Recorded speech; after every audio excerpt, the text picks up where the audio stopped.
انسان کو اللہ تعالیٰ نے جتنے اعضاء عطا فرمائے ہیں ان سارے کے سارے اعضاء میں اللہ تعالیٰ نے جو مقام اور مرتبہ اور جو حیثیت دماغ کو عطا فرمائی ہے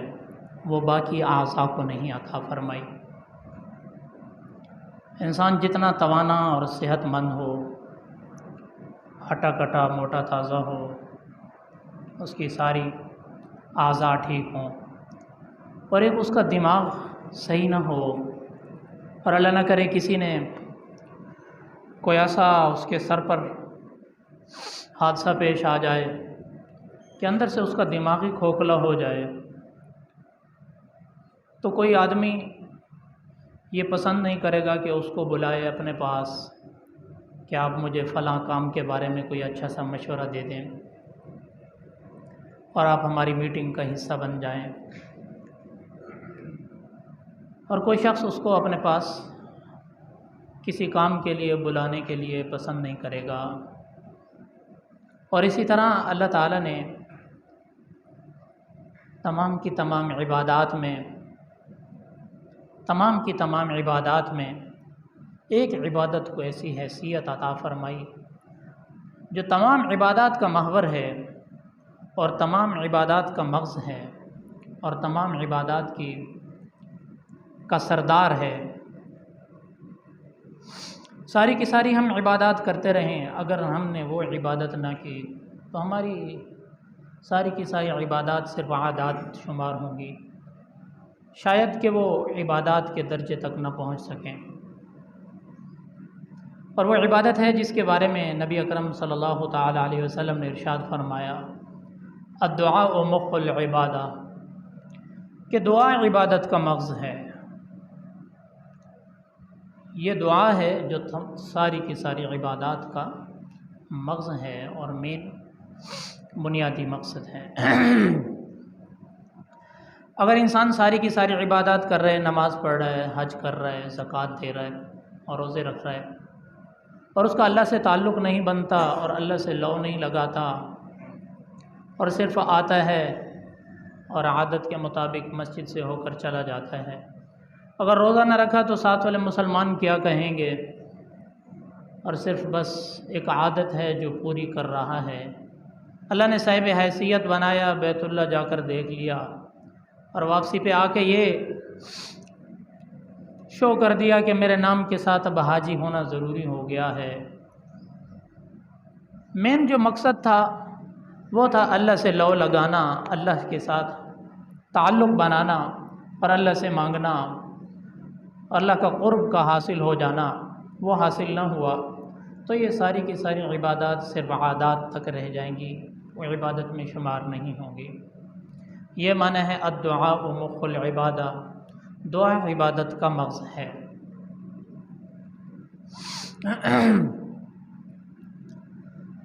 اور دعا مانگنی کیسے اللہ تعالیٰ سے، اس کا طریقہ بھی اللہ تعالیٰ نے خود ہی بتلا دیا۔ جب ہم قرآن مجید کھولتے ہیں اور پہلا صفحہ نکالتے ہیں اور صفحے کے اوپر ہم جب دیکھتے ہیں انگلی رکھ کے پڑھنا شروع کرتے ہیں تو سب سے پہلے آتا ہے الحمدللہ رب العالمین، تمام تعریفیں اللہ تعالیٰ کے لیے ہیں جو تمام جہانوں کا رب ہے، الرحمن الرحیم جو بڑا مہربان ہمیشہ رحم کرنے والا ہے، مالک یوم الدین جو بدلے کے دن کا مالک ہے، ایاک نعبد و ایاک نستعین صرف تیری ہی ہم عبادت کرتے ہیں اور صرف تجھی سے ہم مدد مانگتے ہیں، اہدنا الصراط المستقیم دکھا ہمیں سیدھا راستہ۔ تو اللہ تعالیٰ نے سب سے پہلے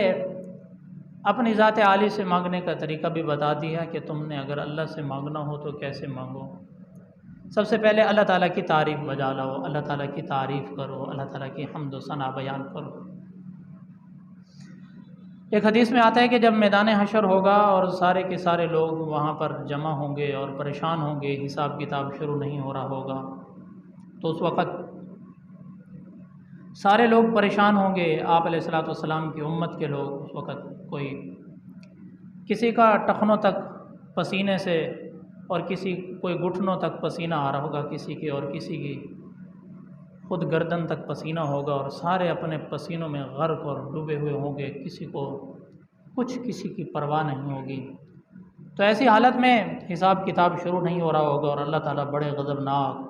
اور اس وقت بڑے غصے میں ہوں گے۔ تو ایسی حالت میں سارے کے سارے لوگ جائیں گے حضرت آدم علیہ السلام کے پاس کہ حضرت آپ کچھ کریں، سفارش کریں اللہ تعالیٰ سے کہ اللہ تعالیٰ حساب کتاب شروع کریں، میزان کا عمل شروع ہو، آگے پتہ چلے کہ ہم نے کہاں جانا ہے، جنت میں جانا ہے یا جہنم میں جانا ہے۔ اللہ معاف فرمائے، اللہ تعالیٰ ہم سب کو جنت کا مقیم بنائے۔ تو اس وقت حضرت آدم علیہ السلام یہ جواب دیں گے، نفسی نفسی،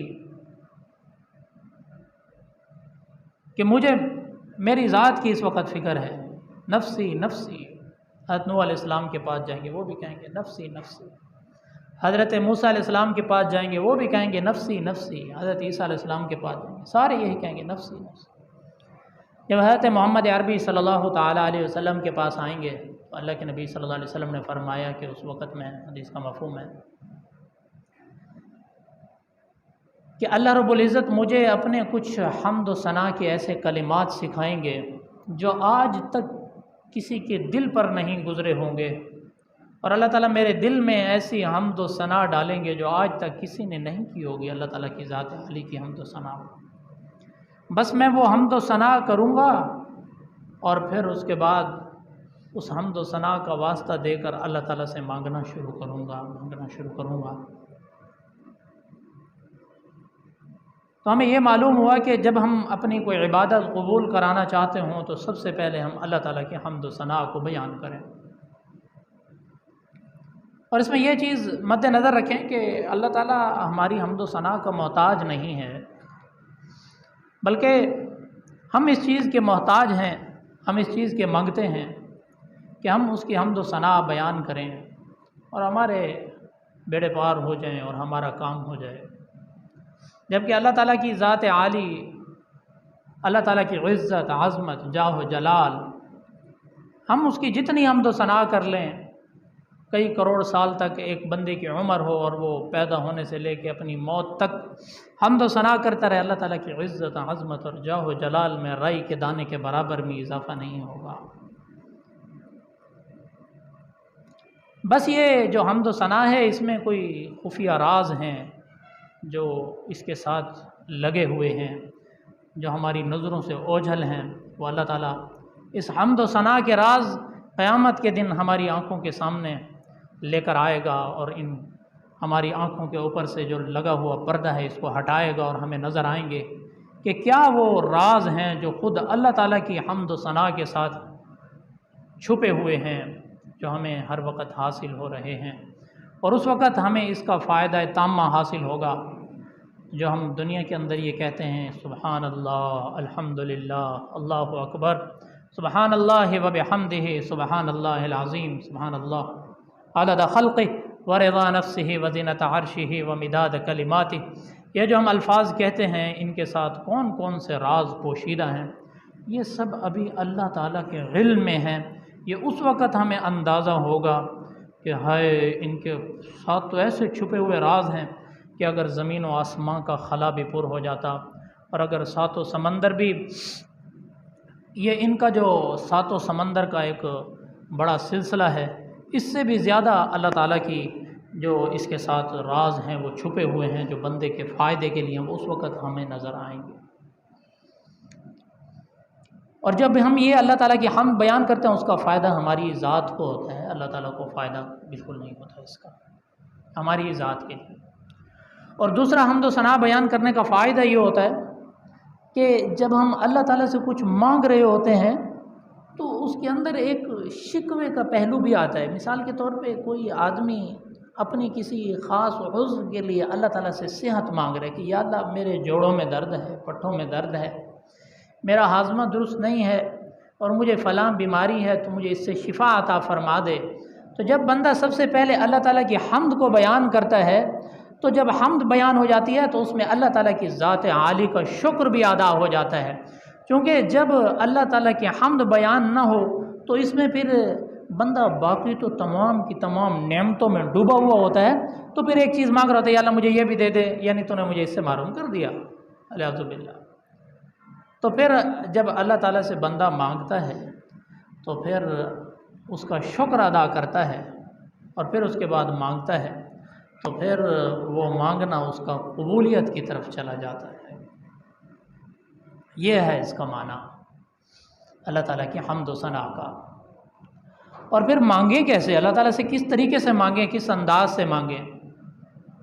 اللہ تعالیٰ سے اس طرح مانگیں کہ اے پروردگار تو مجھے یہ بھی عطا کر دے، یہ بھی عطا کر دے۔ ایک تو اللہ تعالیٰ کا ذاتی نام ہے، اللہ تعالیٰ کی اس صفت کو بول کر مانگیں، اس صفت کو بول کر مانگیں جس کی اس کی ربوبیت کا اقرار ہوتا ہو، اس کی ربوبیت کا اقرار ہوتا ہو۔ مثال کے طور پہ ہم اپنے کسی آدمی سے مخاطب ہوتے ہیں تو اس کے دو انداز ہوتے ہیں، دو طریقے ہوتے ہیں۔ کوئی آدمی اپنے والد سے مخاطب ہوتا ہے، ایک یہ ہے کہ اس کا نام لے کر بلائے، ایک یہ ہے کہ اس سے کہے ابا جان، ابا جان۔ باپ اپنے بیٹے سے مخاطب ہو کر بولے، ایک تو یہ ہے کہ اس کا نام لے کر بلائے فلاں، اور ایک یہ ہے کہ کہے بیٹا بیٹا۔ تو اس کے اندر جو اللہ تعالیٰ کی طرف سے جو محبت اور اپنائیت ہوتی ہے وہ نام لینے کے اندر نہیں ہوتی۔ شیخ الاسلام علامہ شبیر احمد عثمانی رحمۃ اللہ علیہ، وہ جو پاکستان جب بنا تھا تو سب سے پہلے انہوں نے کراچی کے شہر میں قائد اعظم کے ساتھ انہوں نے پاکستان کا جھنڈا ہلایا تھا۔ ان کا نام تھا حضرت علامہ شبیر احمد عثمانی رحمۃ اللہ علیہ۔ انہوں نے ایک تفسیر بھی لکھی ہے، تو وہ کبھی کبھی جایا کرتے تھے مفتی تقی عثمانی صاحب دامت برکاتہ العالیہ، اللہ تعالیٰ ان کی زندگی میں برکتیں عطا فرمائے اور ان کی زندگی میں خیریں عطا فرمائے، ان کا سایہ ہمارے اوپر تا دیر قائم رکھے۔ ان کی دادی اماں کو ملنے کے لیے آتے تھے اور وہ ان کے رشتے میں مامانی لگتی تھی، اور وہ بوڑھی تھی، تو وہ جب ان کو ملنے کے لیے جاتے تو وہ ان کو حضرت شیخ الاسلام کو بیٹا کہہ کر پکارتی تھی، بیٹا۔ تو کہتے تھے جہاں میں ادھر اور مقصد کے لیے آتا ہوں تو یہاں پہ میرے آنے کا ایک مقصد یہ بھی ہوتا ہے کہ میں لفظ بیٹا سننے کے لیے آتا ہوں، کہ اب مجھے بیٹا کہنے والا کوئی نہیں رہا۔ حالانکہ ان کا لقب شیخ الاسلام تھا یا مفسر قرآن تھا، مفتی اعظم تھا، ان کو اس مفتی اعظم یا شیخ الاسلام کہنے میں اتنا مزہ نہیں آتا ہوگا جتنا ان کو اس جملے میں مزہ آتا ہوگا کہ میرا بیٹا بیٹا آیا ہے۔ تو کہتے ہیں میں صرف یہ لفظ سننے کے لیے آتا ہوں۔ تو اللہ تعالیٰ کی جو صفت ربوبیت ہے وہ پروردگار ہے، رب ہے، رب۔ ایک تو اللہ تعالیٰ کا ذاتی نام ہے، ایک ہے رب، اے پروردگار، اے پالنے والے اللہ، اے مالک الملک ذوالجلال والاکرام اللہ۔ جب اس صفت کو پکار کر اللہ تعالیٰ سے مانگیں گی تو پھر اللہ تعالیٰ کی ذات عالی ہماری طرف زیادہ متوجہ ہوگی، اس کی ذات کا، اس کی اس ربوبیت کا واسطہ دے کر اللہ تعالیٰ سے مانگنا چاہیے۔ اور سب سے زیادہ جو دعا قبول ہونے والی ہے، ایک حدیث میں آتا ہے، اللہ کے نبی صلی اللہ علیہ وسلم نے ارشاد فرمایا، حدیث کا مفہوم ہے، حضرت عبداللہ ابن عمر رضی اللہ عنہ، حضرت عمر رضی اللہ عنہ کے بیٹے تھے، بہت جلیل القدر صحابی گزرے ہیں، بہت زہد اور تقویٰ تھا ان کے اندر۔ وہ فرمانے لگے، اللہ کے نبی صلی اللہ علیہ وسلم نے فرمایا کہ جو سب سے زیادہ دعا قبول ہوتی ہے وہ مسلمان کی وہ دعا قبول ہوتی ہے وہ جو اپنے بھائی کے حق میں کرے، وہ بہت زیادہ جلد دعا قبول ہوتی ہے۔ اپنے بھائی کے حق میں دعا ہوتی ہے۔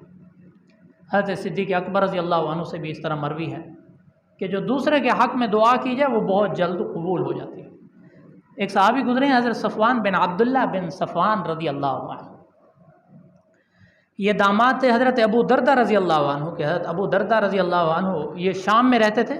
حضرت صفوان بن عبداللہ بن صفوان رضی اللہ عنہ نے ایک دفعہ شام کا سفر کیا، اپنے سسر صاحب کو ملنے کے لیے گئے، تو گھر جب پہنچے تو دیکھا کہ سسر صاحب تو باہر گئے ہوئے ہیں بازار میں کسی کام سے۔ تو حضرت جو ان کی اہلیہ تھی حضرت دردہ رضی اللہ عنہ، ان سے جا کے سلام کیا، مصافحہ کیا۔ تو وہ کہنے لگی کہ کیا تم اس سال حج کرو گے؟ انہوں نے کہا جی میں حج کروں گا۔ انہوں نے کہا تم ہمارے حق میں بھی دعائیں کرنا، چونکہ اللہ کے نبی صلی اللہ علیہ وسلم نے فرمایا کہ جو دوسروں کے حق میں دعا کرتا ہے تو اللہ تعالیٰ اس دعا کو بہت زیادہ جلدی قبول فرما لیتے ہیں۔ اور پھر اس کا دوسرا فائدہ یہ ہوتا ہے کہ اللہ تعالیٰ ایک فرشتہ مقرر کرتے ہیں، ایک فرشتہ مقرر کرتے ہیں جو دعا کرنے والے کے حق میں وہی دعا کر رہا ہوتا ہے کہ یا اللہ یہ جو اپنے بھائی کے لیے خیر کی دعائیں مانگ رہا ہے تو اس کے حق میں بھی یہ دعائیں قبول و منظور فرما، اور تو اس کو بھی بخش دے اور اس کی بھی مغفرت فرما دے۔ تو جو فرشتہ خود اللہ تعالیٰ نے مقرر کیا ہو، کیا بھلا ہو سکتا ہے کہ اس دعا کی مقبولیت میں کوئی شک ہو اور وہ دعا قبول نہ ہوتی ہو، جبکہ اللہ تعالیٰ نے خود وہ فرشتہ مقرر کر دیا ہے۔ تو اپنے بھائیوں کے حق میں، دوسروں کے حق میں دعا کرنی چاہیے، اس سے بندے کو خود کو زیادہ فائدہ ہوتا ہے۔ ڈاکٹر عارف باللہ، ڈاکٹر عبدالحی رحمۃ اللہ علیہ، ان کا ایک معمول تھا، جب ان کے پاس کوئی ملنے کے لیے آتا، ان کے دوست احباب ملنے جلنے والے کوئی بھی آتے تو ہر ایک سے یہ کہتے کہ بھائی میں نے تمہارے لیے دعا کی ہے، بھائی میں نے تمہارے لیے دعا کی ہے۔ کوئی ان سے ملتا کہ میں نے تمہارے لیے دعا کی ہے۔ تو شیخ الاسلام فرماتے ہیں کہ میں جب ان کے پاس بیٹھا ہوتا تھا تو میں بڑا حیران ہوتا تھا کہ ہر ایک کے لیے کیسے دعا کرتے ہوں گے، ہر ایک کا نام لے کر دعا کیسے کرتے ہوں گے۔ تو پھر میرے ذہن میں آیا کہ شاید یہ دعا کرتے ہوں گے رب اللہم اغفر للمؤمنین والمؤمنات والمسلمین والمسلمات، اس کے اندر سارے مومنین سارے مسلمان آگے شاید یہ دعا کرتے ہوں۔ لیکن وہ ایک دفعہ بیٹھے ہوئے تھے اور کہنے لگے کہ میں ہر ایک کا نام لے کر دعا کرتا ہوں۔ جو بڑے بڑے اللہ والے ہیں نا، ان کی باتیں میں بھی بڑا عجیب مزہ ہے، اور ان کی باتیں بھی عجب، اور وہ خود بھی بڑے عجب، ان کی زندگی عجب۔ اللہ ہمیں ان کی زندگی اپنانے کی توفیق عطا فرمائے۔ اور ماننے لگے میں نے اپنے اوقات تقسیم کیے ہوئے ہیں کہ صبح کی نماز کے لیے میں ددیال کے لیے دعا کرتا ہوں، ظہر کی نماز کے لیے میں اپنے سارے ننیال والوں کے نام لیتا ہوں، عصر میں اپنے سارے ملنے جلنے والے تعلقات والے، ان کی میں نے ایک لسٹ بنائی ہوئی ہے، مغرب کے بعد الگ ان کے لیے، عشاء کے بعد الگ ان کے لیے، پھر اسی طرح تہجد میں، پھر اشراق میں، پھر اوابین میں، سب میں نے اوقات مقرر کیے ہوئے ہیں، فلاں فلاں رشتہ داروں کے لیے دعا مانگتا ہوں۔ اور اس میں میرا اپنا فائدہ ہے، اپنے لیے اپنی ذات کے لیے دعا مانگنے کے تو دو فائدے، اوروں کے لیے دعا مانگنے میں چار فائدے۔ جب اوروں کے لیے دعا مانگتا ہے، ایک تو عبادت کا ثواب مل گیا، پھر اس کے بعد فرشتے تمہارے لیے دعا کر رہے ہیں، وہ ثواب مل گیا، اور تیسرے نمبر پہ جب آدمی اپنے لیے دعا مانگتا ہے تو جلدی دعا مکمل ہو گئی۔ پھر جب اللہ کی دربار میں بندہ حاضر ہوتا ہے تو اوروں کے لیے نام لے کر دعا مانگ رہا ہوتا ہے تو اللہ تعالیٰ کی دربار میں کچھ حاضری کا زیادہ موقع مل جاتا ہے۔ یہ فائدہ ہو گیا، یہ مزید اور فائدے بڑھتے چلے جاتے ہیں۔ حضرت عارف باللہ رحمۃ اللہ علیہ فرماتے ہیں میں ہر ایک کا نام لے لے کر دعائیں کرتا ہوں۔ شیخ الحدیث مولانا زکریا رحمۃ اللہ علیہ فرمایا کرتے تھے جب وہ جانے لگتے ہیں نا عمرے کے لیے یا حج کے لیے، تو وہ ایک ایک سے ملتے تھے، بھائی کوئی آپ نے سلام پیش کرنا ہو تو اللہ کے نبی صلی اللہ علیہ وسلم کے پاس جا رہا ہوں تو سلام پیش کر دوں گا۔ تو وہ اکٹھا کرتے تھے، ہر ایک کو ملتے تھے اور کہتے تھے کہ آپ کا سلام پیش کرو، ہاں ہمارا سلام پیش کر دو، ٹھیک۔ لوگ ان کو آ کر کہتے تھے کہ حضرت ہمارا سلام، وہ کہتے تھے کہ میں یہ کام اس لیے کرتا ہوں تاکہ اللہ کے نبی صلی اللہ علیہ وسلم کے پاس اتنا زیادہ دیر ٹھہرنے کی ضرورت نہیں ہوتی، تو جب میں اور مسلمانوں کا سلام پیش کرتا ہوں تو مجھے کچھ دیر وہاں پر ٹھہرنے کا موقع مل جاتا ہے، اللہ کے نبی کے دربار میں کافی دیر ٹھہر جاتا ہوں۔ اور پتہ نہیں کس نے کس ادا سے سلام بھیجا ہو اور کس نے کس محبت سے سلام بھیجا ہو، اور جب ان کے سلام پیش کرتا ہوں تو میں اللہ سے قوی امید رکھتا ہوں کہ اللہ ان کے وسیلے سے اور ان کے توسط سے اللہ کے حضور نبی کریم صلی اللہ علیہ وسلم کے پاس میرا بھی سلام قبول ہو جاتا ہے، میری بھی حاضری قبول ہو جاتی ہے۔ یہ میرا وہاں پر جانے کا طریقہ ہوتا ہے۔ ڈاکٹر عبدالحی عارف باللہ رحمۃ اللہ علیہ فرماتے کہ جب میں بیت اللہ کے اندر، پہلے زمانے میں اتنا کوئی وہاں پر زیادہ رش نہیں ہوتا تھا، آج سے 50-60 سال پہلے اکیلے بیٹھنے کا بھی موقع مل جاتا تھا، تو حضرت رحمۃ اللہ علیہ وہاں پر بیٹھے اور ہاتھ اٹھائے اور دعا مانگنا شروع کی، اور کچھ الفاظ بھی نہیں آ رہے تھے زبان پہ کہ کیا مانگوں اللہ تعالیٰ سے، کچھ بھی ذہن میں نہیں آ رہا تھا۔ تو دل ہی میں ایسے لگا کہ کوئی کہہ رہا ہے کہ جو تم نے ہاتھ اٹھائے ہوئے ہیں یہ تمہاری تمام حاجتوں کی طرف سے یہ تمہارے ہاتھ کافی ہو گئے جو تم نے ہاتھ اٹھائے ہوئے ہیں۔ یعنی اللہ تعالیٰ یہ جو دعا ہے، دعا کی نیت سے جب بندہ بیٹھ جاتا ہے، جب کچھ بولنا بھی نہ آ رہا ہو، صرف اللہ کا تصور کر کے بندہ بیٹھ جائے تو بے زبانی بھی ایک زبان بن جاتی ہے۔ ایسے اللہ تعالیٰ ان کئی باتوں کو بھی اللہ تعالیٰ سن لیتا ہے اور اللہ تعالیٰ تمہاری مرادوں کو پورا کرنا شروع کر دیتا ہے۔ اور اللہ تعالیٰ کی بڑی عجیب عبادت ہے دعا، کہ اس کے لیے کچھ بھی شرط نہیں ہے کہ تمہارے لیے پاکیزگی شرط نہیں ہے اور تمہارے لیے شرط نہیں ہے، جیسے باقی عبادات کے لیے شرط ہے نا کہ تم حالت جنابت میں نہ ہوں اور باوضو ہوں تو پھر نماز پڑھو کہ تمہاری نماز قبول ہوگی۔ دعا کے لیے کوئی شرط بھی نہیں ہے، اگر کوئی بندہ حالت جنابت میں چلتا پھرتا اٹھتا بیٹھتا اللہ سے دعا کرتا ہے تو اللہ تعالیٰ اس کی دعاؤں کو رد نہیں کرتا۔ اور پھر اس کے لیے کوئی بیٹھنا شرط نہیں ہے، کوئی قبلے کی طرف رخ کرنا شرط نہیں ہے، چلنا پھرنا اٹھتے بیٹھتے چلتے پھرتے جس وقت بندہ اللہ تعالیٰ سے مانگے اللہ تعالیٰ قبول فرما دیتے ہیں، اور اس کے لیے کوئی زبان سے مانگنا بھی شرط نہیں ہے۔ بندہ زبان بند ہو اور پھر بھی اللہ تعالیٰ سے اللہ تعالیٰ کی طرف بندہ متوجہ ہو، اللہ تعالیٰ ان کئی باتوں کو بھی جو بندے نے بولی نہیں، بندے کی حاجات ہیں، اللہ تعالیٰ ان حاجات کو بھی پورا کرنا شروع کر دیتا ہے۔ یہ دعا ایک ایسی عبادت ہے۔ عورت گھر میں ایام میں ہے، حیض میں ہے، اس وقت وہ قرآن کی آیات نہیں پڑھ سکتی، اس وقت وہ کوئی اور عبادت نہیں کر سکتی، لیکن اس وقت بھی ایام کی حالت میں قرآن مجید کے اندر جو دعائیں نافذ کی گئی ہیں، جو قرآن مجید کے اندر اللہ تعالیٰ نے ہمیں سکھائی ہیں، ربنا آتنا فی الدنیا حسنۃ وفی الآخرۃ حسنۃ وقنا عذاب النار ربنا لا تزغ قلوبنا بعد اذ ہدیتنا وہب لنا من لدنک رحمہ، یہ ساری کی ساری دعائیں جو اللہ تعالیٰ نے سکھائی ہیں، ان کو دعا کی نیت سے عورت اس وقت میں یہ دعائیں مانگ سکتی ہے، پڑھ سکتی ہے۔ تو ہمارے لیے یہ جتنی بھی ساری کی ساری ہم عبادات کرتے ہیں، ان ساری کی ساری عبادات کا مغز دعا ہے۔ اگر بندے کا ہر لمحہ ہر آن ہر وقت اللہ تعالیٰ سے تعلق جڑ جائے، ان ساری کی ساری عبادات کا مقصد بھی یہی ہے۔ اور اگر ہمارا اللہ سے تعلق نہ بنا اور اللہ تعالیٰ سے لو نہ لگی اور ہم صرف وہی ایک عادت کے مطابق مسجد میں آئے اور نماز پڑھی اور روزہ رکھا اور زکوٰۃ، بس ایک سنی ہوئی باتوں پر اور صرف اپنی عادت کے مطابق کام کیا اور چلے گئے، اس کی مثال ایسی ہے جیسے میں نے اپنی بات شروع کی تھی